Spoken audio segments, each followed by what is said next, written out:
On est ici dans la nature, dans les cantons de l'Est, pour célébrer ma renaissance.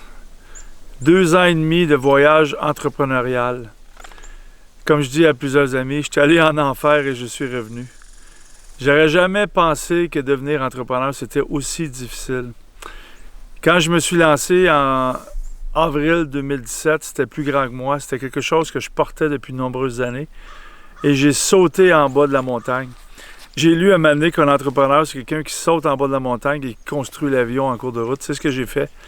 Et je vous dis, j'ai passé des défis incroyables. J'ai fait face à mes plus grandes peurs. La peur du rejet, la peur de manquer d'argent. J'ai été rejeté tellement souvent parce que vous savez, le leadership conscient, c'est assez avant-garde. Et beaucoup de gens ne le comprennent pas, beaucoup de gens rejettent ça. Je me suis fait dire, arrête de parler d'amour dans le leadership, ça n'a pas sa place, c'est un focus sur les résultats. Mais les gens oublient que ce qui amène des résultats exceptionnels, c'est l'amour qu'on a pour notre travail, pour les gens qu'on dirige, pour les gens qu'on sert. Mais j'ai aussi fait face à ma deuxième plus grande peur, la peur de manquer d'argent. J'ai investi tout ce que j'ai dans ce projet entrepreneurial-là. Et plusieurs fois, j'ai passé proche de ne plus avoir de sous. L'été passé, on est vraiment passé proche. Vraiment, vraiment. Et là, aujourd'hui, on se tient debout, solide, transformé, ou en tout cas bien avancé dans notre transformation, et très fiers de ce qu'on a accompli. Des centaines d'événements, des milliers de personnes touchées, des gros sommets. On est rendu pas mal bon à organiser des sommets de leadership conscient. Et là, on est prêt pour l'expansion. Fin de l'année passée, à cause de mes idées de grandeur et le travail que j'ai fait dans le passé, pour moi, il n'y a rien d'impossible.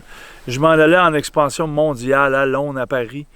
Mais vous savez, si on avait poursuivi ça à ce moment-là, on se serait planté bien raide. On aurait manqué de sous.